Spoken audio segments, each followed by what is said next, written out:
యేసుక్రీస్తు ప్రభువారు కూడా అందరికీ ప్రభువై ఉన్నారని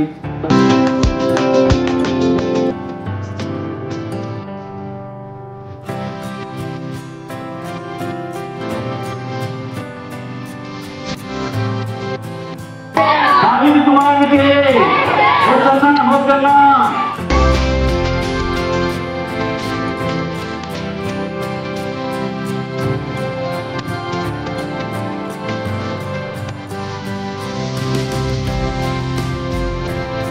మా నాన్నగారిని విడిపించిన దేవుడు, మాన్పించిన దేవుడు, రక్షణ ఇచ్చిన దేవుడు, సేవ చేయించుకున్న దేవుడు, అదే దేవుడు మీ దగ్గరకు వస్తాడు. ఈ రోజు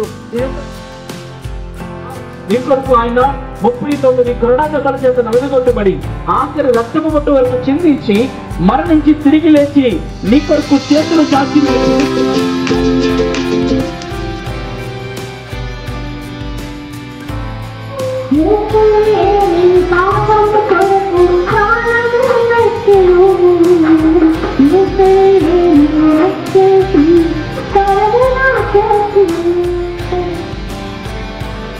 దేవుడి లోకమును ఎంతో ప్రేమించనివాడు.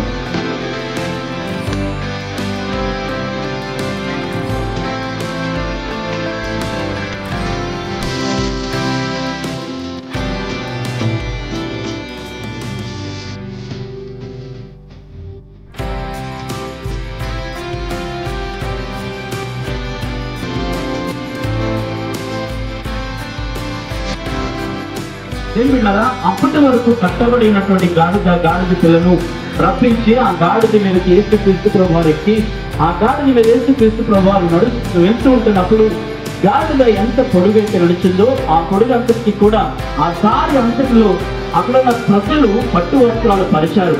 యేసు ప్రభువారు గాడిద మీద ఉండగా ఆ గాడిద వెళ్తూ ఉంటున్నప్పుడు ఆ గాడిద మీద యేసుక్రీస్తు ప్రభువారి మీద పువ్వులు చల్లుతూ ఆయన్ని ఊరేగిస్తూ దావీదు కుమారునికి జయము జయము, హోసన్నా హోసన్నా అంటూ వారందరూ ఆర్భాటంతో దేవుని మహిమపరిచినటువంటి సంగతి మరొకసారి తెలియజేస్తున్నాం.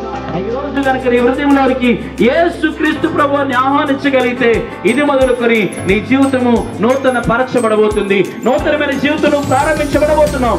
మోడి బారిన నీ జీవితం మరలా సిగిరించబడబోయడానికి, సిగిరింప చేయబడడానికి నేను ప్రార్థిస్తున్న ప్రభువు నీకు ఎంతైనా సహాయం చేయడానికి ఇష్టపడుతున్నాడు.